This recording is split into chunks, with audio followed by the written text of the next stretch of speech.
Efectividad en los tratamientos del autismo.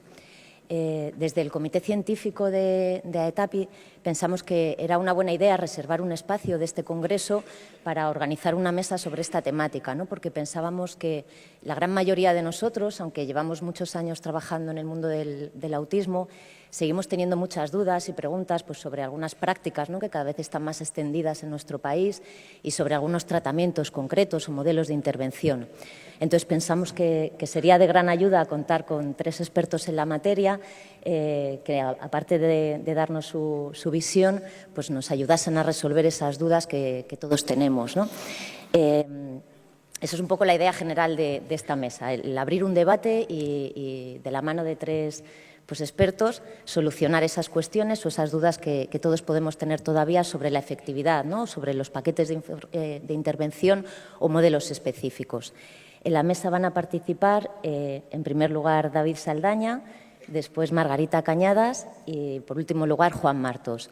Yo creo que ninguno de los 3 necesita presentación, que todos les conocemos y conocemos sus trayectorias profesionales, pero aún así pues, yo voy a decir algunas pinceladas rápido del trabajo, ¿no? de cada uno de ellos. David es profesor titular en el Departamento de Psicología Evolutiva y de la Educación en la Universidad de Sevilla.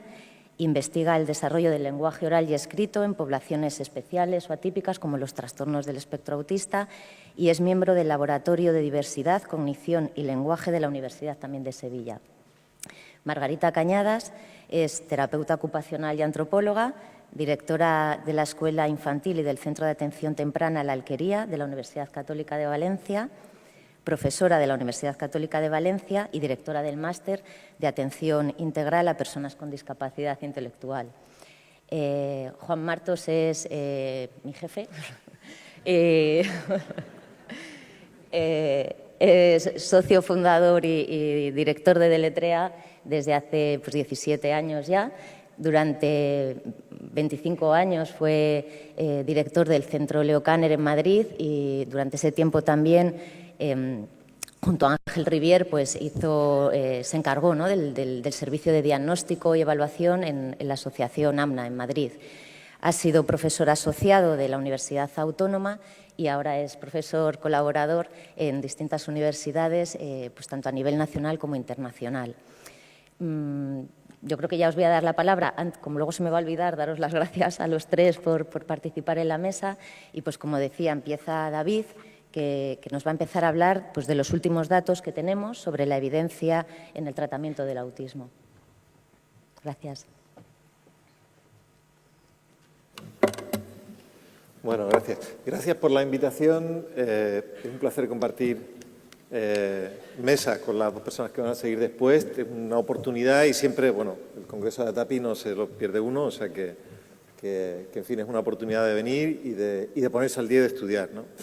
Yo estaba muy orgulloso de mi título, pero ya José Ramón dijo hace un ratito que esto era lo que él iba a hacer, entonces que él iba a mirar todo lo que había desde el último congreso. Bueno, eso es lo que he hecho. Afortunadamente lo que él ha mirado es un poquito distinto de lo que yo he mirado. Yo he mirado, bueno, qué sabemos desde la última vez que nos vimos sobre intervención, evidencias en intervención.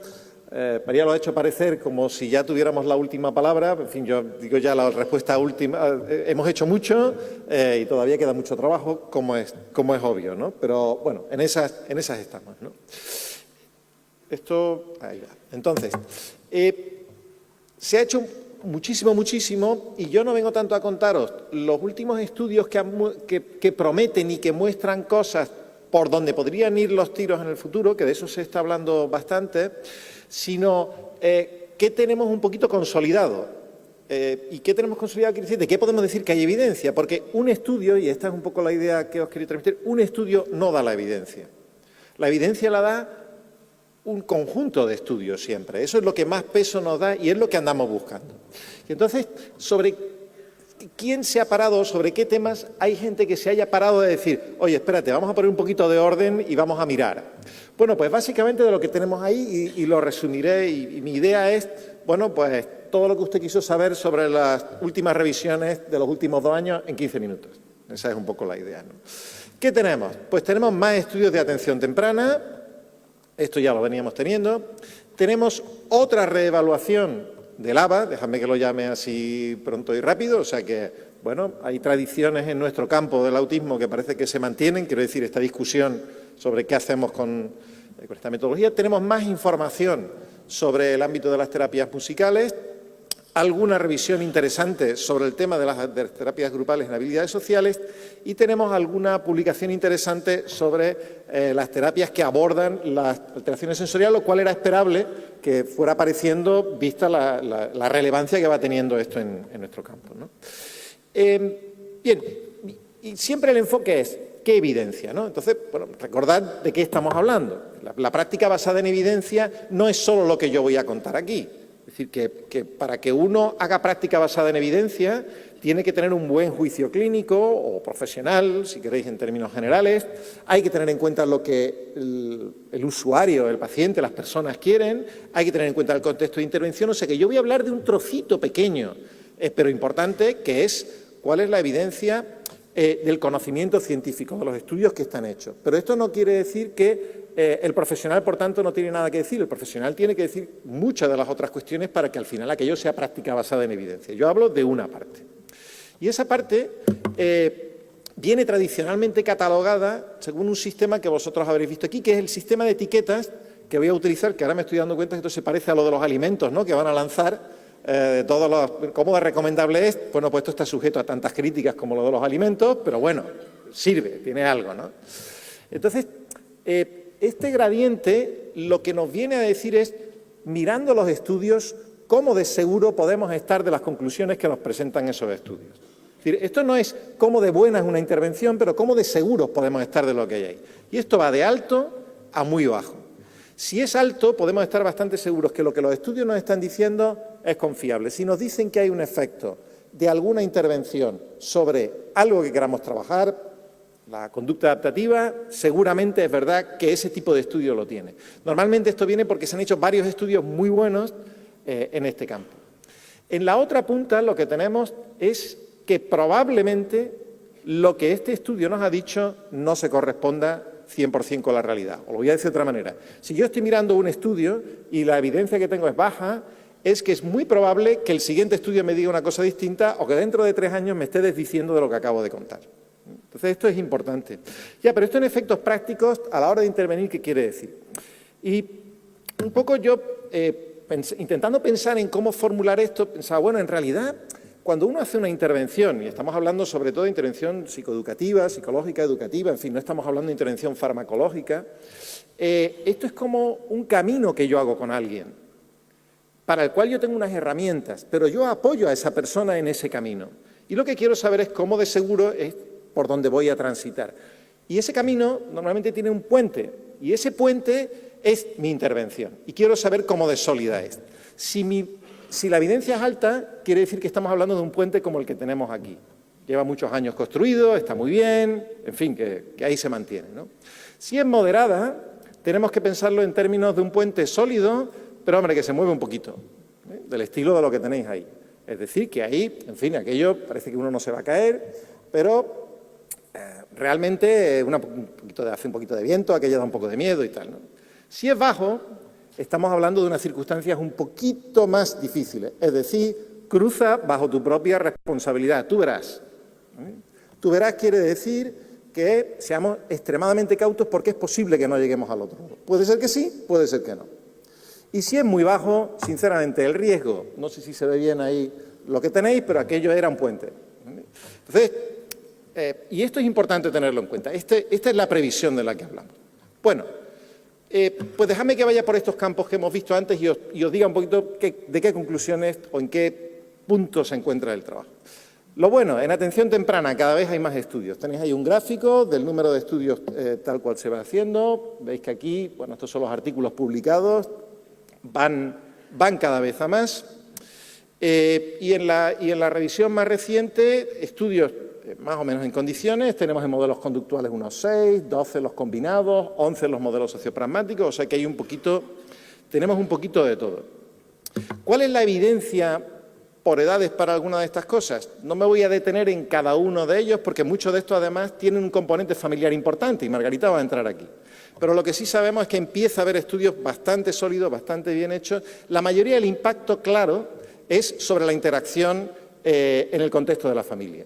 El impacto menos medido y donde tenemos evidencias más moderadas es en cómo esto luego se traduce en otros ámbitos. Pero seguro que Margarita esto lo va a tocar, o si no en preguntas lo podemos ver. Pero es un área donde la verdad es que la gente se ha esmerado y los estudios son relativamente buenos, especialmente algunos de los que tenéis ahí. Bueno, hemos tenido a Connie Casari pasar por algún congreso contándonos lo que hace, o sea que tenemos un poquito esa idea. Y dentro de este ámbito está el tema del EIBI, el LOBA, si queréis, que no es el uso de los principios conductuales en general, entendedme. Aquí de lo que estamos hablando es cuál es la evidencia de un modelo de intervención que implica intervención 1 a 1, intensiva, con un modelo muy tradicional de estímulo-respuesta. De eso es de lo que estamos hablando. Contrariamente a lo que era la tradición de este campo, que en su momento es verdad que eran pioneros en el sentido de aportar datos sólidos, la impresión que da es que es un campo que se está quedando atrás porque sigue utilizando el mismo tipo de diseños que se utilizaban entonces.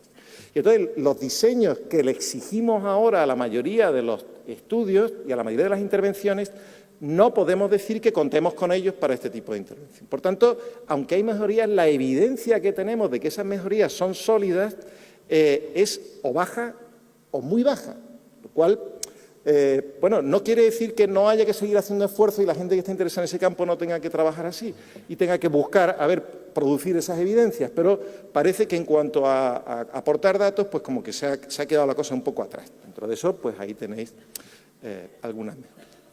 ¿Qué pasa en el tema de las terapias musicales? Bueno, para mí las terapias musicales es una cosa, en mi caso concreto, como mirando cuestiones de investigación, un poquito de lección de humildad, en el sentido de que, claro, en el 2006 lo teníamos como método claramente no recomendado. Claramente no recomendado. Ahora os diría ahora sí es recomendado, ¿no? Que es otra cosa distinta. Pero es verdad que, contrariamente al campo anterior que os decía, aquí la gente sí parece que se está poniendo las pilas y está empezando a producir estudios relativamente serios que nos van a dar alguna idea de cuándo, en qué condiciones y si esto podría servir o no podría servir. Por el momento tenemos evidencia todavía baja de muchas cosas y moderada de otras, lo cual significa que hay mucho camino por recorrer, muchísimo, pero desde luego es un progreso respecto de lo que sabíamos antes, ¿no? Parece que la calidad, trabajar la calidad de interacción parental y en el tema de la mejora de la interacción y la adaptación social hay algunos efectos moderados que son interesantes. En otros ámbitos la evidencia es bastante más baja. Pero sí es verdad que todos los estudios destacan una cosa, que es que lo que sí es importante entender es que no toda terapia musical que te puedas encontrar por ahí funciona y es de la que están hablando aquí. De la que están hablando aquí son intervenciones hechas por profesionales de autismo, conocedores del mundo del autismo y que saben cómo funcionan y qué necesidades tienen las personas con autismo, que han incorporado elementos propios de este procedimiento y con distintas modalidades en su intervención. Que esto es muy diferente de decir, bueno, pues cualquier terapia musical que cualquiera haga puede servir, ¿no? Tengamos esto en cuenta, el contexto en el que estas cosas se producen, ¿no? Bien, os dije que también había trabajos hechos investigando habilidades sociales en grupo. Aquí la edad ha ampliado, casi todo lo que os he contado hasta ahora en realidad son con niños más chiquitos. Y aquí, la verdad es que si decíamos, bueno, pues en el primero se tendrían que poner un poco las pilas, atención temprana, hay estudios bastante serios, aquí también hay estudios bastante serios.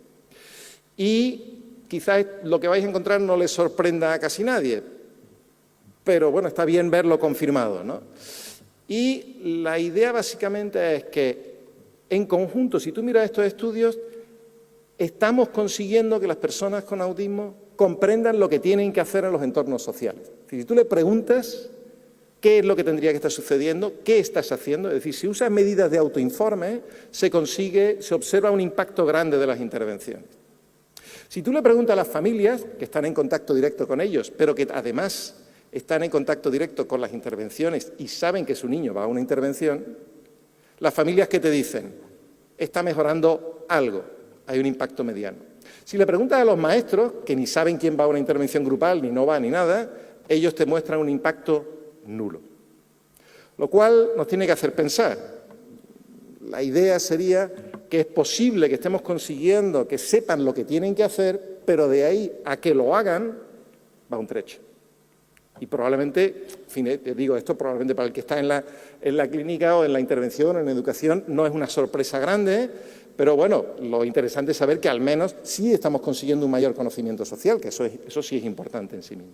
Y el grado de evidencia, lo seguro que podemos estar de lo que estamos comentando aquí es moderado, es decir, que bueno, relativamente aceptable. ¿Qué pasa con el iba a decir recién llegado o no? Con el tema de las alteraciones sensoriales, que no es recién llegada, pero sí que es verdad que está cobrando ahora más. Bueno, aquí hay algunos viejos conocidos, ¿no? Esto es una revisión que ha salido en Pediatrics, que es una revista interesante. Hay dos viejos conocidos, ¿no? Vuelvo a mencionar las terapias musicales aquí, pero ahora en relación con las alteraciones sensoriales, y aparece uno nuevo, hay algunos estudios hechos utilizando masaje específicamente, ¿no? El problema que aquí tenemos, y estos estudios son necesarios, es que son estudios pequeños y con un diseño pobre. Es decir, que aquí la calidad de la evidencia es, en general, baja. En otros términos, hay cosas que seguimos viendo que no parece que funcionen y otras no está nada claro que, aunque algún estudio le salga algo, realmente nos podemos fiar de esto. O sea, que este es un campo en el que vamos todavía relativamente a ciegas, por desgracia, ¿no? En resumen, me dijeron que fuera 15 minutos, en resumen, algún puente en condiciones tenemos, pero la mayoría son como los dos que tenemos ahí. No puentes caídos, recordad que un puente caído es puentes con riesgos de caerse, que es otra cosa muy diferente, ¿no? Pero progresamos, no sé si adecuadamente es el término, pero progresamos lentamente. En atención temprana parece que el campo va creciendo muy bien, no así. Ramón lo mencionaba antes, en adultos, en poblaciones mayores nos faltan estudios, necesitamos saber más claramente qué está pasando ahí, qué cosas de las que hacemos realmente son útiles, ¿no? Hay una cuestión que los estudios no recogen bien todavía, se ha mencionado en alguna otra ponencia, que es la diversidad. Claro, esto coge un paquete y tú dices, esto funciona, pero luego cada niño es distinto. Es verdad que está el juicio clínico y tal, pero es posible que podamos avanzar en conocimiento científico para saber ¿qué intervenciones son más apropiadas para quién? Faltan muchos estudios de ese estilo, para decir, oye, hay una diversidad dentro no solo de las características personales, sino de las características contextuales de las personas con autismo. ¿Qué ayuda a quién y dónde, ¿no? Y en general la evidencia que tenemos es pobre porque las muestras son pequeñas, es decir, que si queréis mirar estudios, mirar a ver qué tamaño de muestra tiene, el sesgo está mal controlado. Cuando decimos el sesgo es las familias que informan de que su hijo va mejor, pero que saben que está yendo a una terapia que le está costando dinero. Eso es un sesgo. Y tenemos poco seguimiento, sabemos muy poco de qué pasa con estos chicos y estas chicas 6 meses después, un año después. Casi todos los estudios miran el impacto el día que terminó la terapia o la intervención, ¿no?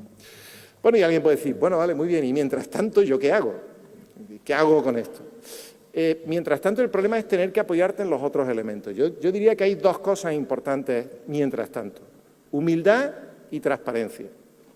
Porque, claro, aquí está muy bien ver a tu enemigo, ¿no? Quiere decir, todos tenemos terapias amigas y terapias, déjame que le llame enemigas, pero no son enemigas. En fin, terapias queridas y terapias menos queridas. Es muy fácil ver la falta de evidencia en el ojo ajeno, pero no la falta de evidencia en el ojo propio. Entonces, necesitamos humildad en el sentido de decir, oye, aquí falta la mía también tiene una evidencia que podría ser mejor. Por lo tanto, humildad en general, hagamos lo que hagamos.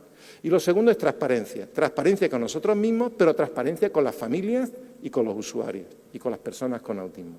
Si estamos haciendo algo para lo cual el tipo de evidencia llega hasta aquí, eso la gente tiene derecho a saberlo. Y no podemos plantear que algo funciona porque yo vi que funcionó y confíe usted en mí como profesional que seguro que funcionó. Bueno, yo se lo recomiendo como profesional, pero esto es lo que sabemos de este tema. Y yo diría que con lo que tenemos ahora, ese es el compromiso que como profesionales deberíamos de asumir, estemos en el ámbito que estemos. Y bueno, muchísimas gracias.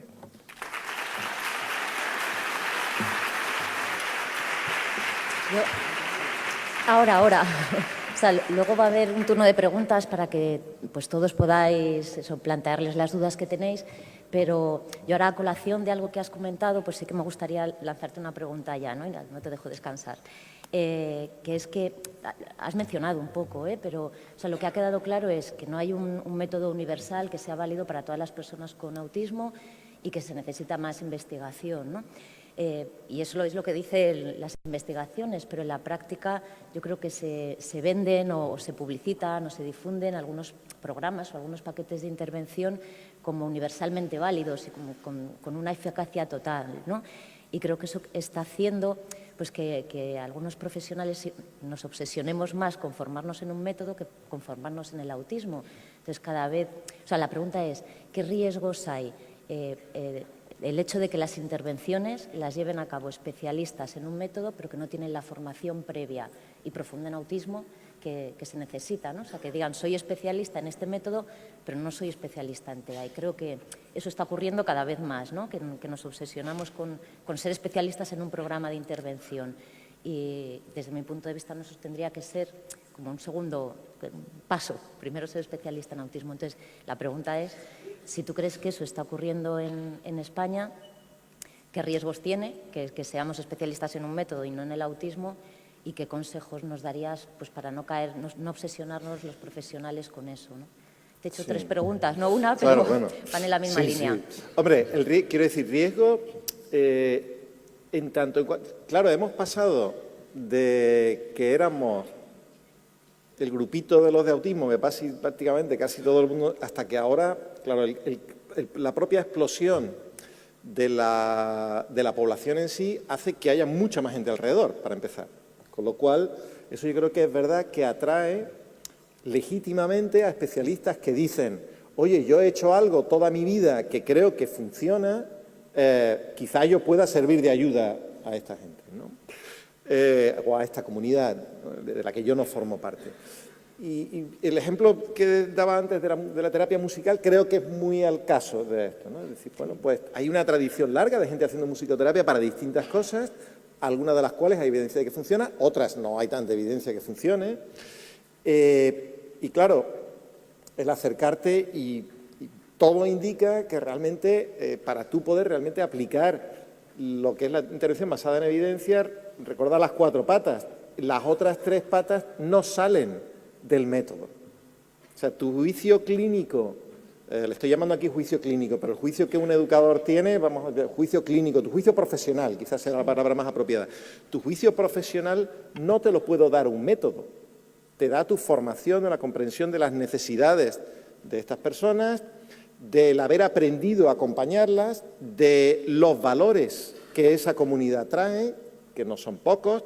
José Ramón al principio habló antes de, oye, es que hay un cambio de modelo en la comunidad investigadora, pero que muchos profesionales han dado hace tiempo. Lo que estamos hablando es de ayudar a personas a transitar su vida con la mejor calidad posible. Eso es un elemento de valores que otras comunidades no siempre tienen. Entonces, todo eso es fundamental. Entonces, yo diría, si uno quiere, lo primero es que tiene que ser un miembro claro de la comunidad de profesionales del autismo que utilicen otros.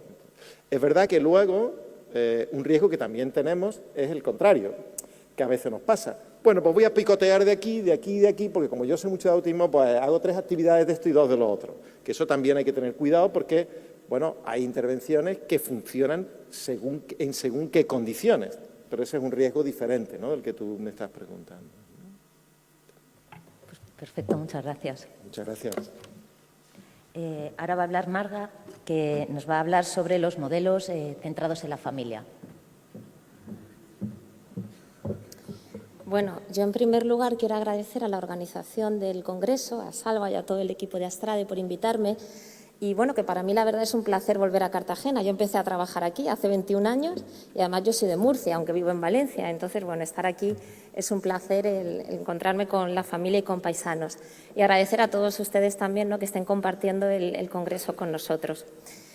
También decir, simplemente por comentarlo, que ya no soy directora del máster, también por respeto a la nueva directora, hace ya 2 años que no, por circunstancias, pero bueno, seguimos ahí. A mí me ha puesto muy fácil David mi presentación, ¿no? Creo que la ha puesto fácil porque, como él decía, a mí me gusta empezar con esta diapositiva. El enfoque centrado en la familia, la intervención de la familia no es nada nuevo, en atención temprana todavía menos, y ya en los años 80 empezaron las investigaciones a demostrar que trabajar junto con la familia tenía siempre mejores resultados, eran más eficaces y más eficientes, por lo cual son ya muchos años de trayectoria. Ya se dieron cuenta que aquel modelo de años 50-60, en el que le decíamos a la familia, nosotros qué tenía que hacer. De aquellos años de los 70 en que dábamos pautas a las familias para que hicieran en casa, ¿no? Aquella época en la que la familia estaba en la sala de espera, yo salía, mira, haz esto con tu hijo. Eso ya es de los años 70, ya desde los años 80 se dijo, no, la familia no va a ser el terapeuta de su hijo, la familia no tiene que reproducir lo que hacen los terapeutas. Trabajar con la familia es algo diferente. Y desde los años 80 se está hablando de esto, por lo cual tenemos muchísima evidencia científica. ¿Qué es lo primero que tenemos que saber? En 2007 se publicó un manual. Por supuesto, como decía antes David, todo tiene que estar basado en la evidencia científica. ¿Cómo yo veo esto? Yo creo que nos llega una cantidad de información.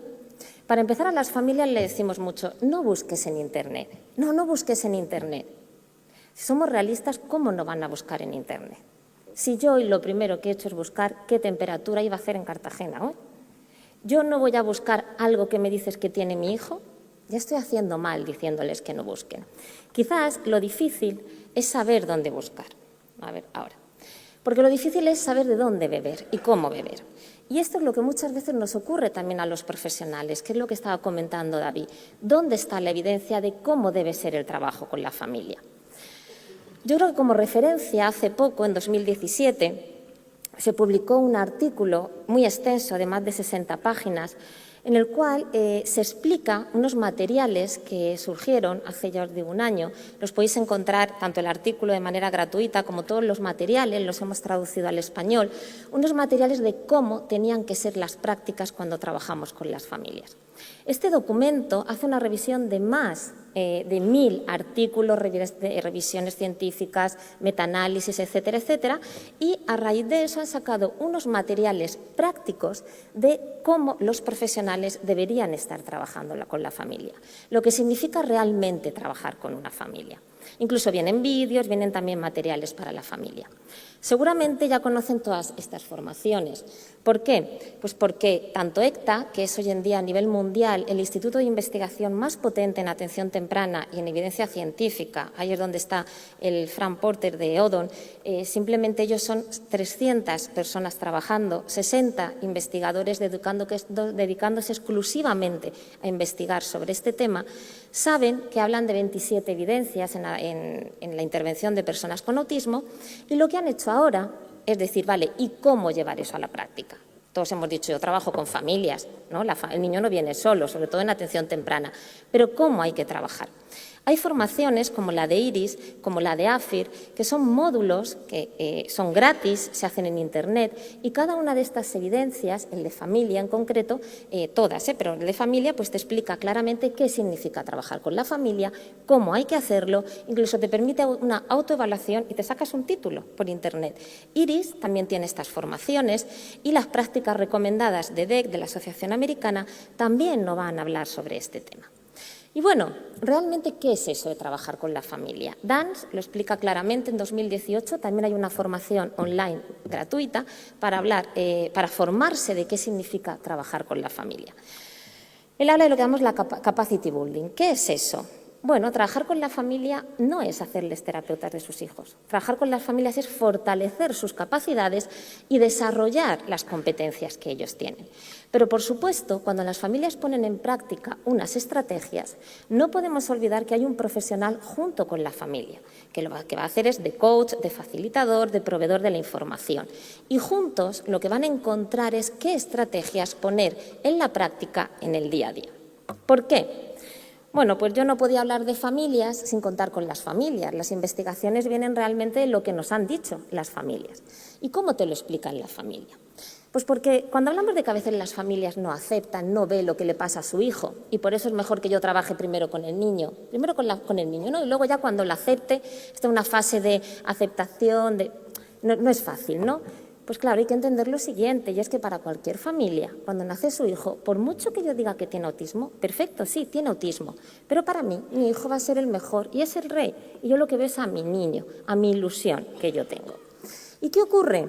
Que cuando vienen a la intervención, nos dejan al niño, pero luego ellos en casa, por muchas pautas verbales que les damos, a mí me cuentan que se encuentran con estas situaciones. Yo no sé qué hacer. Intento hablar con él, intento hasta pedirle perdón, intento hasta decir paso, voy a dejarlo que grite, ya a veces le riño, le grito. Y como me dice una madre, que te digo que estoy calmada, pero realmente lo que le estoy transmitiendo a mi hijo es una angustia y una ansiedad porque no sé cómo hacerlo. Pero en cambio voy al centro y dejo al niño con el profesional, que fíjate, él sí que sabe, ¿no? Y entonces, ¿qué hacen los padres? Seguramente les suena esta frase. Es que los padres luego no siguen las pautas que yo le doy. Es que los padres no colaboran. Claro, porque los padres llegan a su casa y es algo muy innato. Yo voy a proteger a mi hijo.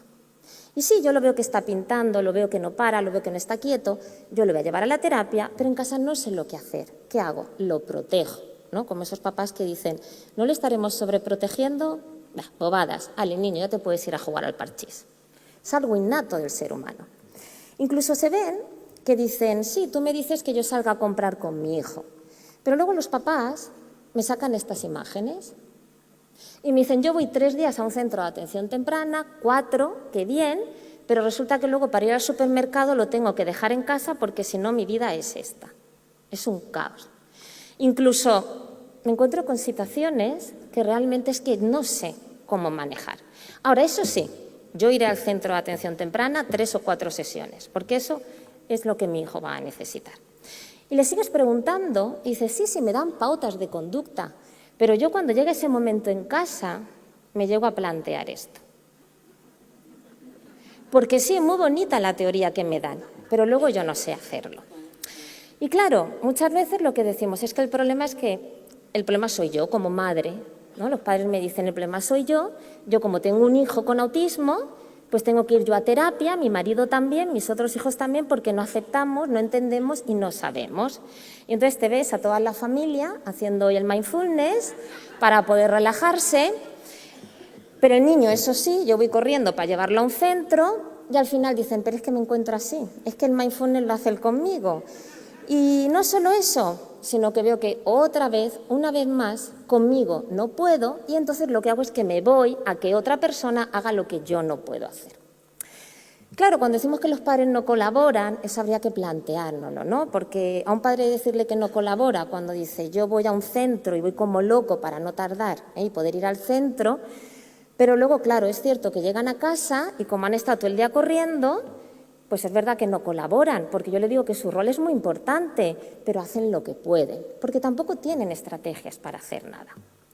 ¿Y qué nos pasa? Bueno, pues lo que nos pasa muchas veces, o lo que nos damos cuenta en la práctica, es que sabemos un poco de esa familia, sabemos mucho de ese niño porque lo tenemos nosotros, pero ¿qué está pasando en cada familia?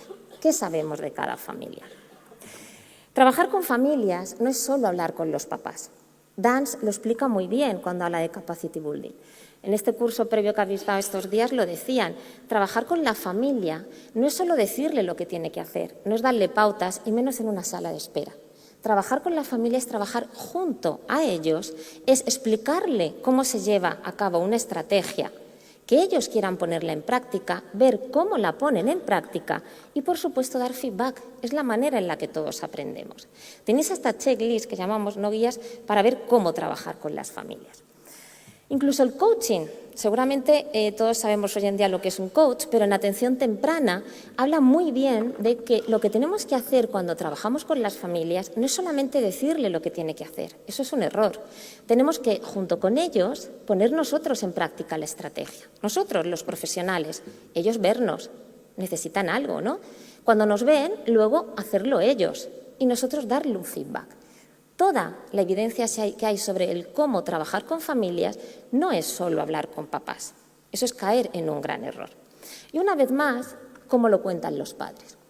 Cada padre sabe que quiere llegar a un sitio, pero cada uno va a tener un coche, un medio de transporte diferente, más rápido, más lento, una velocidad. Yo creo que las familias a veces queremos, lo ha dicho María muy bien, un método de cómo hacer las cosas, una receta.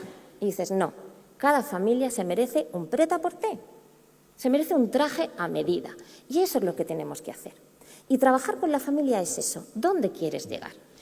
Y yo creo que nadie aprende a hacer algo, a sacarse el carnet de conducir, por ejemplo, simplemente con el teórico o leyendo libros de teoría de cómo conducir. Yo os he puesto al lado una imagen que muchas veces hacemos. Le damos al papá, sí, las pautas en papelito, con fotos, con fotos. Pero yo no he aprendido a conducir así. Tampoco he aprendido a conducir cuando me haces simulaciones en un despacho. Pueden ser simulaciones perfectas y maravillosas. Pero realmente, cuando he aprendido a conducir, es cuando me senté en un coche, he salido a la carretera, he tenido una persona que me ayudaba a cómo hacerlo y luego me he tenido que enfrentar cada uno a una situación y a un momento distinto. Trabajar con las familias no es esto, no es sentarnos muchos alrededor de la familia. Pero es que además tampoco es esto. Lo hemos confundido con que esto es ahora ir a hablar con ellos. Vamos a las casas, estoy un ratito, les escucho. No, solo puedo hacer 2 amigas. Sí, no.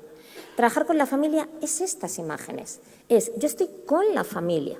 Hay un niño. El niño nos necesita. Si yo me olvido del niño, tampoco estoy haciendo una buena intervención.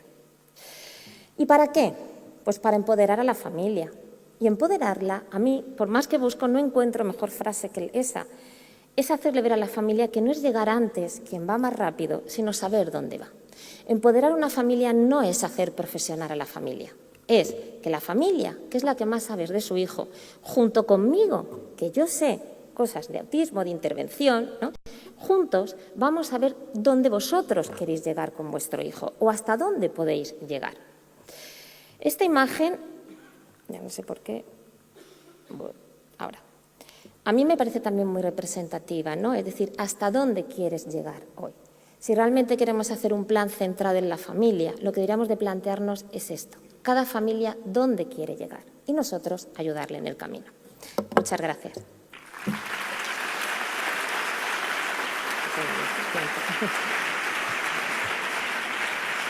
Pues yo también, como con David, relacionado con lo que has contado, pues te lanzaría ya, ¿no?, una pregunta que es, pues tú has dicho, ¿no?, que el modelo centrado en la familia no es nuevo, que lleva ya muchos años, aunque a lo mejor en España y en el mundo del autismo pues ha sido en los últimos años cuando se ha oído más, o se ha puesto más de moda o se está utilizando más, ¿no?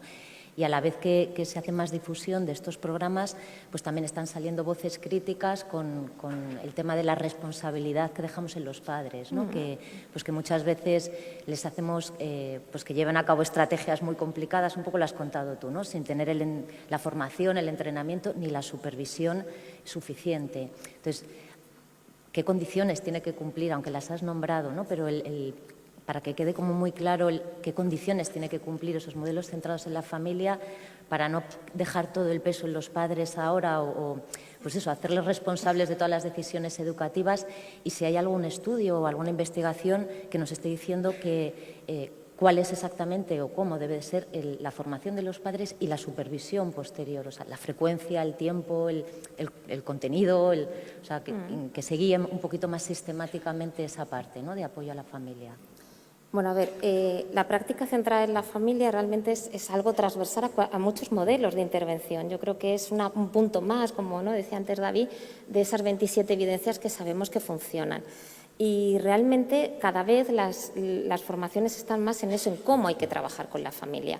Yo creo que las formaciones que han sacado AFIR, ARIS, Capacity Building, o sea, hay cada vez más formaciones, ya os digo, online, con materiales, con estrategias, el cómo hay que trabajar con familia. Nos estamos equivocando si pensamos que esto es ir a hablar con los papás y decirle lo que yo os decía del conducir o cocinar. Es que yo siempre pongo el ejemplo.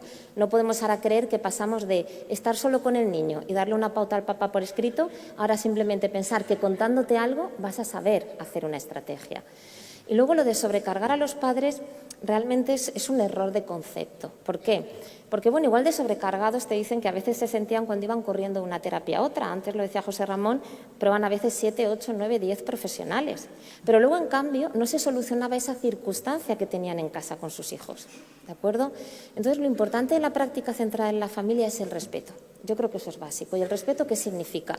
Estrategias. Hay muchas, pero vamos a ver realmente ahora mismo cuál tú te ves para poder poner en práctica en tu día a día. Y no va a ser ni mejor ni peor, es la que realmente sabemos que se va a poder llevar a cabo. Porque sí que la investigación, hay un artículo publicado en Infant and Young Children, ahora en 2018, he puesto antes la referencia, que demuestra muy bien cómo en autismo o en cualquier otro tipo de discapacidad se veía que los niños con autismo, claro que ganaban en cosas repetitivas, que ya habíamos ido entrenando en las terapias, pero luego a nivel funcionalidad no ganaban. Por muchas más horas de terapia no ganaban, porque no generalizaban, y lo sabemos que eso era lo difícil. Entonces, esa es la práctica, ¿no? Es decir, hay que saber el cómo hay que trabajar con familias, no pensar que ahora es solo hablar con ellos. Vale, perfecto. Pues muchas gracias. Pues ahora es el turno de Juan Martos, que nos va a hablar de los componentes de los programas de intervención que se recogen como buenas prácticas.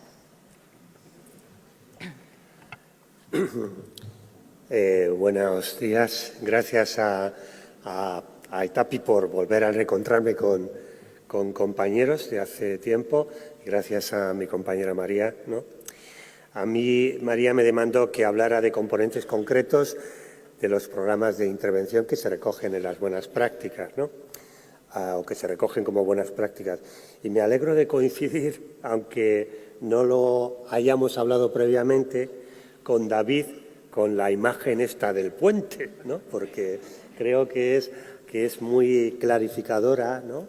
Esta idea del puente en el que podamos llegar a la persona con autismo y también que la persona con autismo pueda llegar hacia nosotros, me parece fundamental desde el punto de vista de la intervención, ¿no?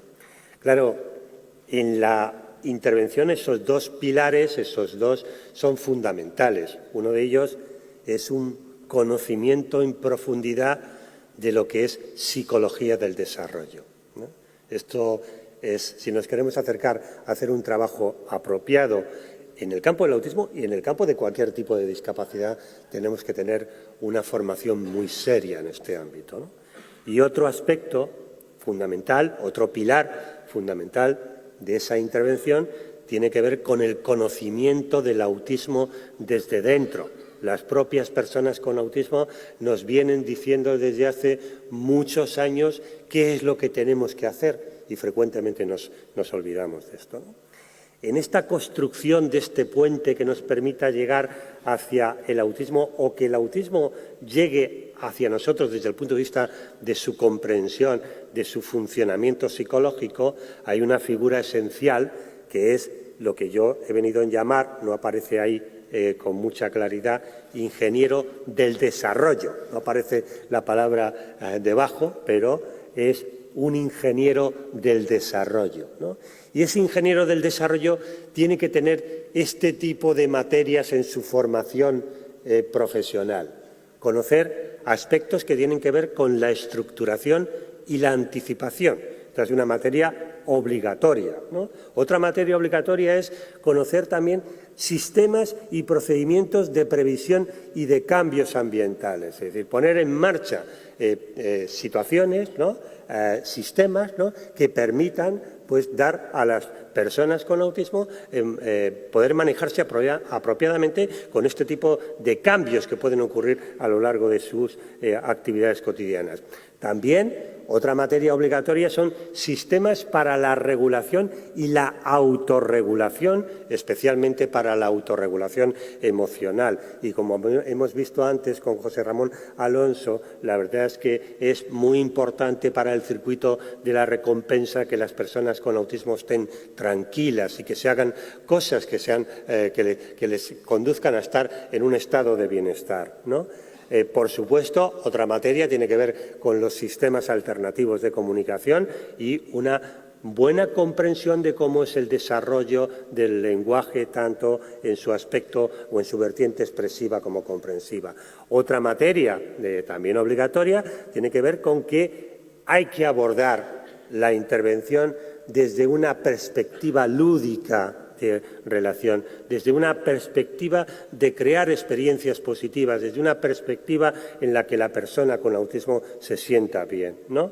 Otra materia es la enseñanza explícita de funciones psicológicas. En realidad, esto es una de las aportaciones esenciales de Ángel Rivière, es decir, lo que está ocurriendo en autismo es que se forma otra manera de ser, se constituye otra manera de ser en la que no se montan, digamos, los desarrollos psicológicos que deberían montarse desde la óptica, desde el funcionamiento típico, ¿no? No nos queda más remedio que enseñar explícitamente ese tipo de funciones psicológicas, ¿no? Por supuesto, dotarnos también de metodologías de aprendizaje por ensayo y no error, que van a ser especialmente útiles en las personas con autismo, en los que se asocia quizás con más frecuencia con discapacidad intelectual, ¿no? Cuando sea necesario, también programas de tratamiento responsable del medio interno, ¿no? Huyendo de todos este tipo de tratamientos que tienen poca base científica, ¿no? Entender la forma de ser es otra materia claramente obligatoria. Tenemos que entender cómo es el autismo, tenemos que entender cómo es la persona con autismo, ¿no? Estas materias, como digo, tienen que formar parte, ¿no?, del currículum de trayectoria profesional de un ingeniero del desarrollo, ¿no? Esto no me pasa, ¿no? Comprender y negociar también la inflexibilidad, ¿no? La inflexibilidad forma parte de la forma de ser de la persona con autismo y hay que entenderla para abordarla apropiadamente, ¿no? Un tratamiento cálido, comprometido con esa forma de ser, ¿no?, y no un tratamiento externo, un tratamiento ajeno que no comprenda esa forma de ser. Esas materias son de obligado cumplimiento en ese currículum de la persona que quiera acercarse a hacer bien las cosas en el campo del autismo, ¿no? Claro, en ese puente, ¿no?, los cimientos, hay dos cimientos, los cimientos de todo el puente son esencialmente, tienen que basarse en soportes, ¿no?, que son los esenciales, y esos soportes tienen que ver con la interacción y con la construcción del desarrollo social y con la intersubjetividad. Estos elementos son fundamentales en la intervención en autismo y no debemos olvidarlos, ¿no? Esto se ha olvidado un poco, quizás, con nuevos modelos de intervención que priman a veces la operatividad, ¿no?, el registro, etcétera, que pueden tener una base quizás metodológica desde el punto de vista de la observación importante, pero nos olvidamos de que lo esencial es la creación de desarrollo en un marco de interacción y de construcción de funciones intersubjetivas. Estos son los pilares esenciales del tratamiento en autismo, ¿no?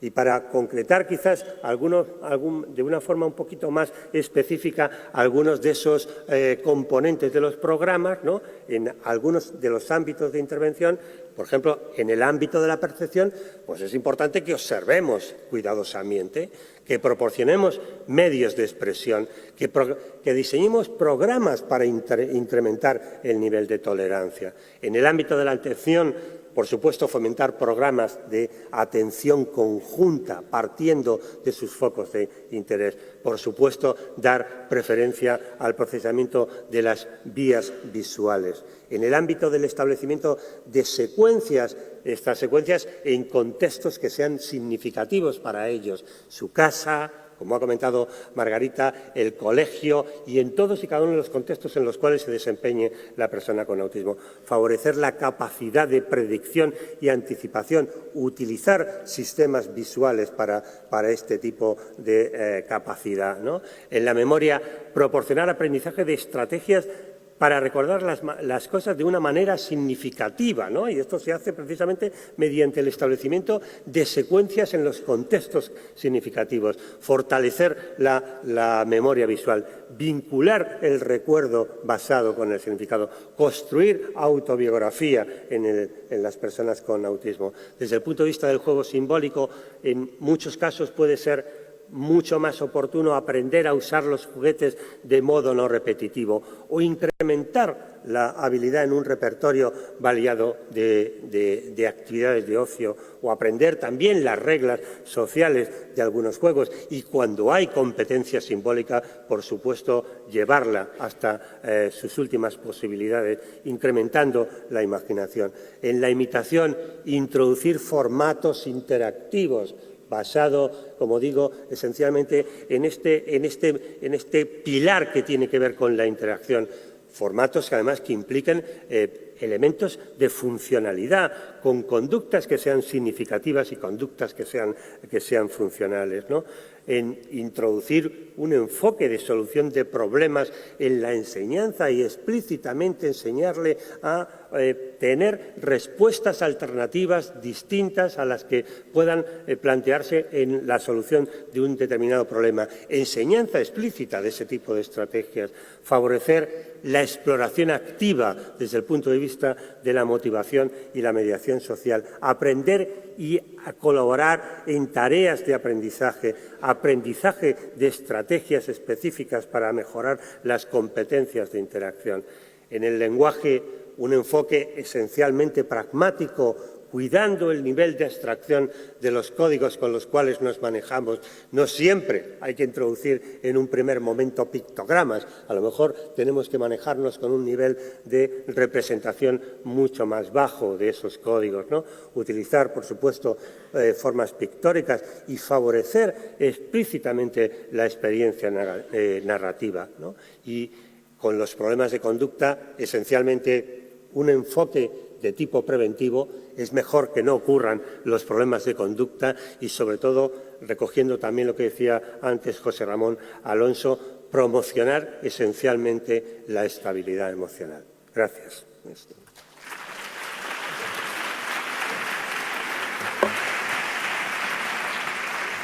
Pues, como a tus compañeros, yo también te lanzo dos cosas. Uno, un comentario que pues has dicho una cosa que me ha gustado mucho, que es que desde la intervención tenemos que proporcionar experiencias positivas a las personas con TEA, y creo que a veces se nos olvida eso, el que la intervención sea divertida, que estén a gusto, que estén felices. Y me ha recordado mucho lo que has dicho a algo que defiende mucho Barry Prizan, que también ha estado en otros congresos de AETAPI, que dice que no restemos importancia a la importancia de tener recuerdos positivos, que las personas con autismo tengan recuerdos positivos, ¿no? Y a veces yo creo que ese componente más afectivo y la interacción se nos olvida, ¿no? Entonces, bueno, pues ese es el comentario. Y la pregunta es, pues de todos esos componentes que tú has dicho, que son pues los que componen un buen programa de intervención, desde tu punto de vista, ¿cuáles crees que fallan o bueno, que están más flojos los programas de intervención conductuales, ¿no? los programas de intervención conductual intensiva? ¿Qué les está fallando de esos componentes? Yo creo que el fallo fundamental es que no conocen el funcionamiento psicológico de las personas con autismo. Y si no se conoce el funcionamiento psicológico de las personas con autismo, pues indudablemente tú podrás dotarte de una metodología muy rigurosa, ¿no? Pero estás haciendo una utilización estereotipada de programas, ¿no? En realidad lo que ocurre es que, como digo, no se conoce el autismo y no se conoce a la persona con autismo, ¿no? Y eso implicará probablemente, pues como digo, intervenciones poco ajustadas realmente a las necesidades de la persona con autismo, ¿no? Otro fallo importante que veo es que hay escasa formación en desarrollo. Muchas personas se acercan al campo de la intervención conductual desde una formación muy básica, ¿no? Sin conocer realmente lo que es el desarrollo, ¿no? Y otro elemento en el que creo que fallan característicamente, que ya lo he dicho, es que no conocen, digamos, en qué consiste ser una persona con autismo. Yo creo que esto es esencial para poder hacer intervenciones cualificadas en las personas con autismo. Perfecto, muchas gracias. Sí.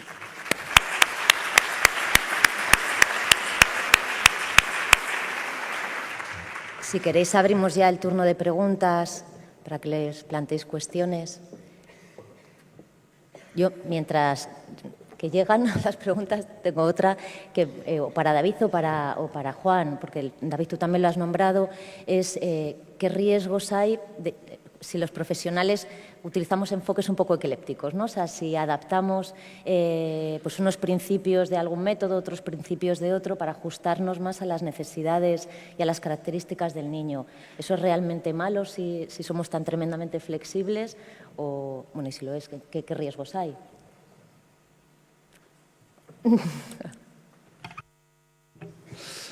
Esto pasa en todos los campos.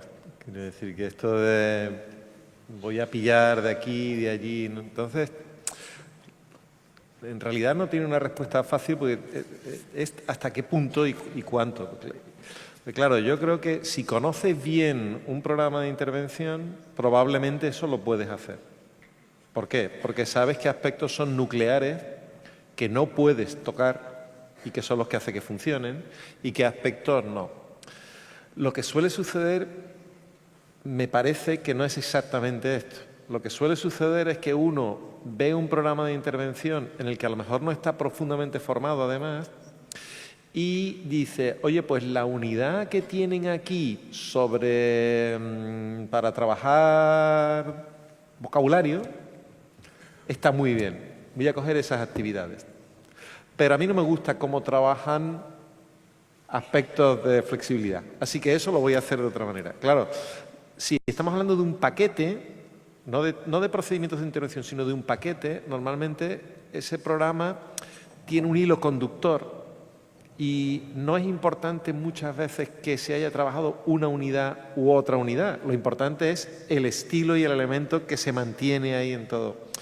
Entonces, claro, si estamos hablando de coger actividades de un otro sitio, eso no es lo importante. Lo importante es si estás dando con el elemento nuclear de la metodología que esa intervención plantea. Por ejemplo, si lo que ha enfatizado Juan, pues si estamos hablando de trabajar la intersubjetividad tal, y tú eso lo haces tomando elementos de distintos programas que hay por ahí, pero que tienen esa base común, pues entonces no pasa nada. Pero si tú dices, tomo de aquí, en fin, que 3 sesiones trabajo con un estilo intersubjetivo y a otras 3 me las voy a orientar a otra cosa, ¿no? No sé, es mi sensación que lo ecléctico puede querer decir muchas cosas distintas.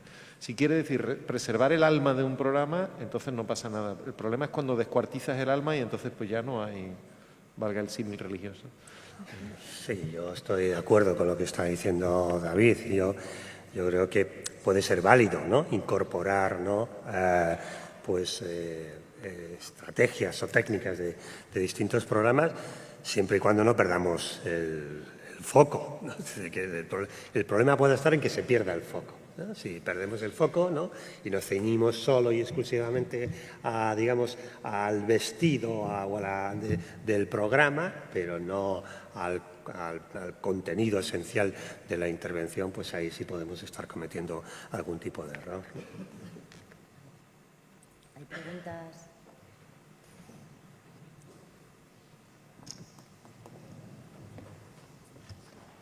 Gracias.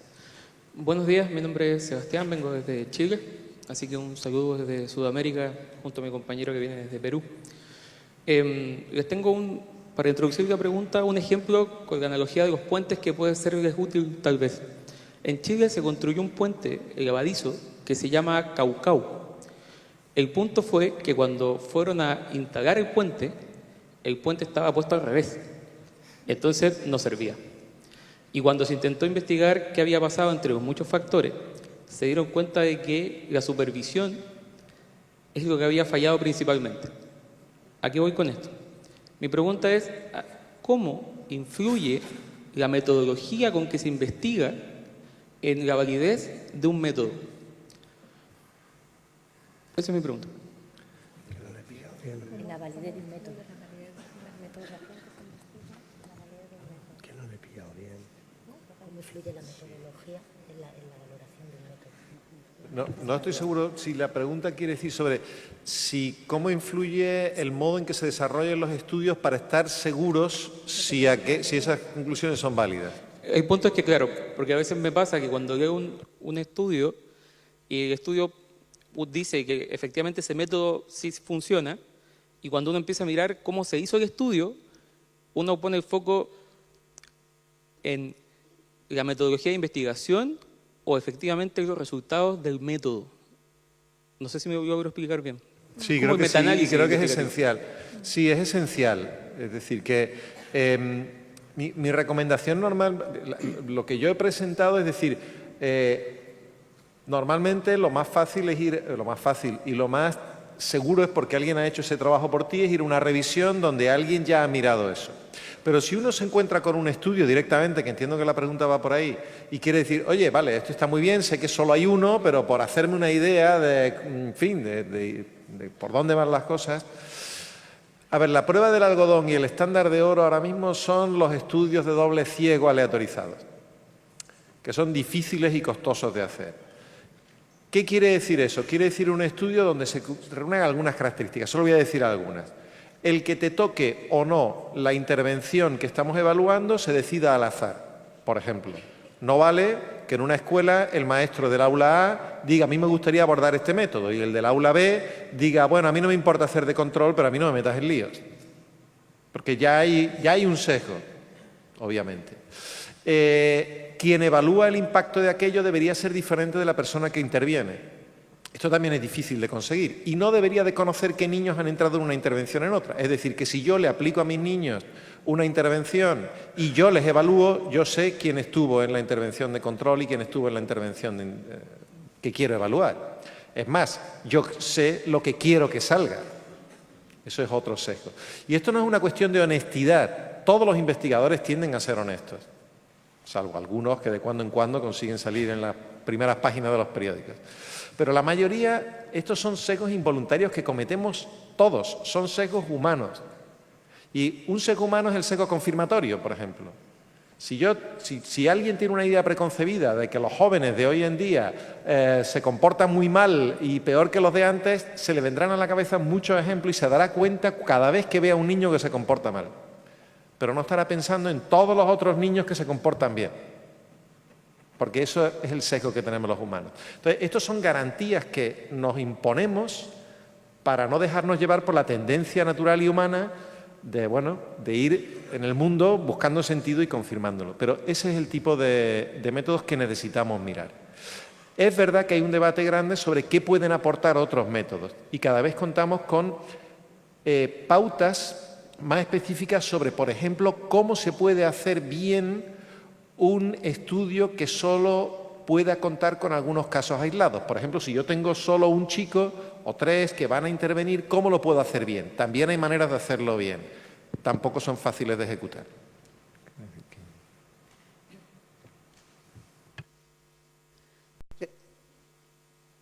¿Aquí? Sí. Hola, ¿aquí? Sí. Os quería preguntar acerca de que hay varios países donde ya se incorporan a los profesionales con autismo en lo que es en el diseño de la detección, el diagnóstico de herramientas e incluso en intervención. Entonces quería preguntar si habéis leído, tenéis información sobre los beneficios, los pros y los contras acerca de esto. Es que se te ha oído muy bajito. Desde aquí. ¿Me oís ahora? Un poquito el Sí. micro, por favor. Era más que nada preguntaros acerca de que hay países donde ya se incorporan a personas con autismo en el campo de la detección, el diagnóstico y la intervención. Entonces, para preguntaros si sabíais, si habíais leído artículos, los pros, los contras. Bueno, más que nada es por si sabíais y nos podíais contar algo. Gracias. Yo creo que es una perspectiva muy interesante la que estás planteando, ¿no? Es decir, y además, como también hemos visto esta mañana en la presentación de José Ramón Alonso, tenemos que ir cambiando el chip en ese sentido, ¿no? Es decir, la visión del autismo desde dentro que nos proporcionan las propias personas con autismo ha cambiado radicalmente la concepción en el abordaje del tratamiento, en el abordaje de entender el propio autismo y probablemente también en el abordaje de formas de poder detectar de forma temprana y trabajar de forma temprana a niños pequeños con autismo. Sí, y aunque, en fin, preguntabas por si había evidencia, no conozco concretamente, pero es que añade otra cuestión que tiene que ver con lo que decía yo antes. En un escenario de incertidumbre como hay en muchas de las intervenciones, cuando decimos incertidumbre es que no sabemos si funciona bien, pero tampoco podemos afirmar estrictamente que funcione mal, ¿no? Todo lo que sea información y aportar punto de vista de los agentes y de las personas que intervienen es razonable. Y esto no es una propuesta solo de un campo blando, como podría ser la psicología y la educación. Es que en medicina dura, si queréis, en fin, también cuando las evidencias son encontradas, cuando necesitas el input tanto de los profesionales como de las personas que van a estar implicadas. Y ese quizás hasta ahora hemos tenido el punto de vista, y también esto vale para investigación, hemos tenido el punto de vista como mucho de las familias, como mucho. Tampoco tanto, pero algo ha habido. Pero es verdad que de las personas en sí, no, y probablemente haya que, vamos, que me parece, coincido con Juan, que es una buena línea. Pero ¿cómo está funcionando? Y si funciona... no, he tenido conversaciones informales en investigación con gente que incorpora en los ámbitos de investigación y, bueno, y cómo gestionarlo, porque, claro, nos olvida a nosotros mismos a cambiar nuestras prácticas y nuestras maneras de trabajar. A mí me gustaría hacerle una pregunta a Margarita, si es posible. Sí. Va a ser difícil, seguro.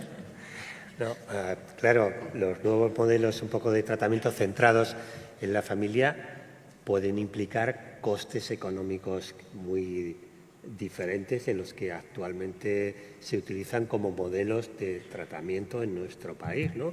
¿Cómo se puede solucionar un poquito esa historia, ¿no? Bueno, a ver, el tema económico. Yo creo que en Nectar Center, una de las referencias que he puesto, siempre dice las prácticas recomendadas son las más eficaces y eficientes. Esto sabemos que quiere decir que el coste-beneficio tiene que ser viable y además tiene que servir en cualquier situación y en cualquier circunstancia. Yo creo que no es más caro, no es más barato, ojo. El tema es cómo organizamos y los recursos les damos una salida. El otro día el sábado pasé una jornada en Madrid y me gustó mucho cómo lo contaban. Hoy en día que tenemos un niño que va a muchos profesionales. Es un tema que a mí siempre me hago cuestionarme, ¿no? Hablamos de la inclusión. ¿Qué es inclusión? Y dices, sí, inclusión es que un niño de desarrollo normotípico tiene un maestro cuando es pequeño, un niño ya con autismo, ¿cuántos tiene alrededor? Ya empezamos mal la inclusión, ¿no? Si todos esos recursos que al final, porque los hay muchos alrededor de un niño, los organizáramos de otra manera, realmente estamos simplemente haciendo un equilibrio, estamos haciendo un reparto diferente de los costes. Nadie dice que sea barato, porque es verdad que si tú en un despacho o en un centro en 8 horas tienes a 7 niños, cuando tú vas a un contexto no te da tiempo a ver a 7 niños. Pero es que lo que ocurre es que a veces esos 7 niños, no es que yo tenga 7 niños cada día de la semana, es que ese niño viene el lunes a un profesional, el miércoles otra vez, el viernes otra vez y a veces hasta a profesionales diferentes, ¿de acuerdo? Ahora lo que decimos es, no, más vale que nos veamos un día, 2 a la semana, pero nos veamos junto con la familia en el contexto donde está el niño, ¿entiendes? Entonces yo creo que transformar los costes de la intervención, que ya os digo, más barato no va a ser. Si creemos que va a ser más barato estamos equivocados. Pero la lógica pasa por eso, por decir, no es cantidad. Hay una frase que a mí me gusta mucho, esto no es más sesiones, es más intervenciones. Ya no es tanto las horas que tiene que estar con el profesional, es como el profesional hace que eso se pueda reproducir luego durante muchas horas. No sé si te contestas. Gracias. De hecho, las experiencias que estamos teniendo, por ejemplo, nosotros somos un centro concertado, que recibimos una subvención de la Consellería, igual que cualquier otro centro. Y no somos privados, yo digo, somos públicos, tenemos la misma subvención que otro centro. No nos está suponiendo mayores costes, simplemente que los costes los invertimos de otra manera.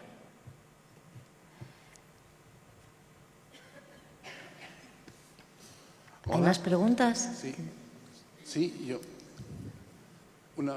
Una pregunta desde aquí. En primer lugar, quisiera agradecer a los 3 ponentes por esta visión generalizada sobre la eficacia o efectividad de las distintas intervenciones en el campo del autismo.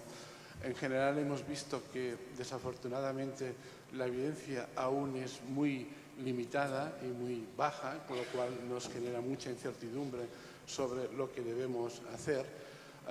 Por otra parte, se han puesto algunos interrogantes sobre la evidencia sobre el ABA, pero me ha sorprendido que en una mesa sobre efectividad de tratamientos no se haya hablado de los tratamientos más novedosos o los modelos más novedosos que hay actualmente y que tienen evidencia científica demostrada y que se han presentado, incluso he hecho cursos en este congreso.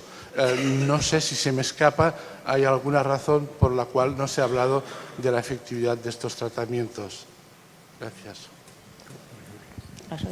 Sí, pero como por ejemplo. ¿Específicamente estás pensando en alguno en concreto? Sí, estoy pensando en el PACTE, estoy pensando en el Denver, estoy pensando en la efectividad de los grupos sociales del Denver, de la intervención de grupos en Denver, en muchas de estas variantes distintas que hay evidencia, no en un ensayo clínico aleatorizado, porque como habéis dicho es complicado, pero bueno, es más sólido que nada o muy baja. Sí, en realidad, bueno, del PACT sí se menciona. El PACT estaba en una de las transparencias, en concreto. El Denver es verdad que no está mencionado ahí, porque en realidad lo que yo he recogido es una actualización de la evidencia. Quizá tenía que haber sido más claro en eso. Es decir, hay intervenciones sobre las que sabemos que hay cierta evidencia, pero sigue siendo moderada. Porque incluso los estudios bien hechos del Denver también tienen, en algunos casos, dificultades de sesgo o son un estudio centrado en un ámbito y otro estudio centrado en otro ámbito, ¿no? Pero dentro de lo que os planteaba como imagen de conjunto, y ahí se incluiría esto, efectivamente, las intervenciones en atención temprana, fijasteis que son las que tienen una evidencia de moderada a alta. Los que tienen mayores componentes de funcionamiento o mejor pronóstico en términos de evidencia son aquellos que combinan elementos, y quizás es a lo que te refieres, los que combinan elementos, principios conductuales, vamos a decirlo, con entornos más naturalistas, ¿no? Pero eso en realidad es algo, vamos, que no es algo que se añada en este reciente periodo, pero sí está bien que lo hayas apuntado en el sentido de que, bueno, esos entran dentro de los de moderada a alta. Con todo, hay cosas que mejorar ahí todavía para estar seguros de a qué, de dónde y bueno, o sea que entrarían todavía, con perdón, dentro de la moderada. Pero entraría así en el bloque ese, a lo mejor tenía que haber indicado especialmente, ¿no? A mí lo que comentas me parece muy interesante, porque yo creo que el documento, he puesto ahí la foto de un documento que seguramente todos lo habéis leído, ¿no? Este que habla de las evidencias de las intervenciones en autismo de Odon. En este trabajo, que sabéis que fue 4 años, por lo que hablábamos antes, ¿no? Que decía el compañero de que es una evidencia científica, que hacen una revisión durante 4 años y un filtro muy exhaustivo, ellos determinan muy claro la diferencia entre un enfoque a utilizar y lo que es un modelo. Yo creo que eso es lo que a veces nos confundimos. Por ejemplo, la gente dice, ¿trabajo con la familia sí o no?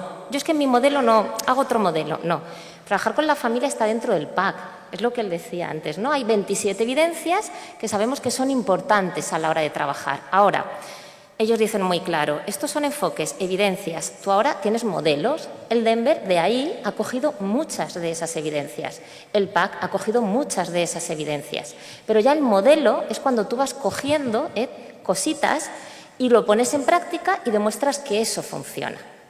Un ejemplo que a mí me parece muy claro, yo ahora digo, bueno, un tema de conducta con un niño, claro, el apoyo conductual positivo es fundamental, pero yo también tengo que saber que tengo que trabajar con la familia.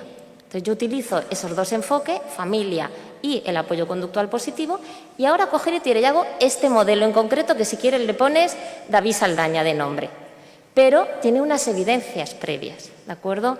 Entonces, yo creo que yo, por ejemplo, cuando hablaba de familia me refería a eso en concreto, es decir, es el enfoque y ahora los modelos de intervención, el que se ha hecho de PAC, el Denver, el Hanen, tienen en parte ese enfoque centrado en la familia. Lo que sí que es verdad es que todos sabemos que dices, no, esto no es yo lo hago o no lo hago, dejo a la familia en la sala de espera o la dejo entrar a la sesión. ¿Entendéis? Esa es la diferencia entre el enfoque y el modelo. No sé si me explica.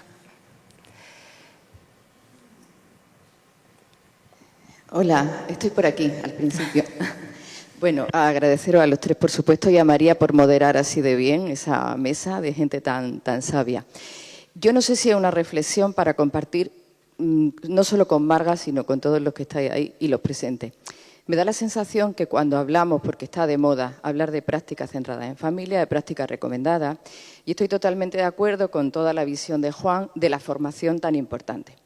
El hacer práctica en este sentido es muy complicado y muchos agentes están implicados en que una entidad o una organización decida y transforme su forma de hacer, su manera de hacer, económica, pero hay una parte de formación, por supuesto, fundamental, pero formación para trabajo con familias no sabemos hacer.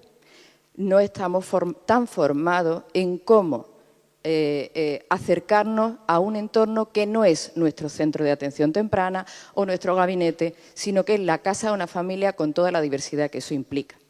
Entonces, estoy totalmente segura que nos falta mucha formación y ahí, igual que Juan dice muy bien y David, que tenemos que saber qué es una persona con autismo, cuál es la psicología que subyace, muchas cosas, tenemos que estar formados porque decimos que hacemos un tipo de práctica y no la estamos haciendo. Y me parece que eso es fundamental y que por ahí tenemos que ir también los profesionales, con honestidad saber que nos falta mucho para ir en ese camino y que tenemos que rodearnos de muchos agentes en nuestros espacios de trabajo, el que sea, para que realmente hagamos ese trabajo de práctica recomendada y de apoyo a la familia en esta línea. No sé, ¿os parece?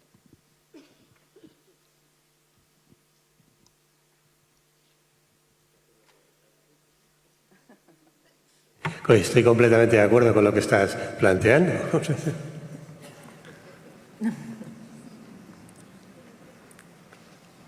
¿Hay alguna pregunta? ¿Alguna pregunta más? Es que desde aquí no se ve nada si hay alguien. No, pues hacemos el descanso para el café, ¿de acuerdo?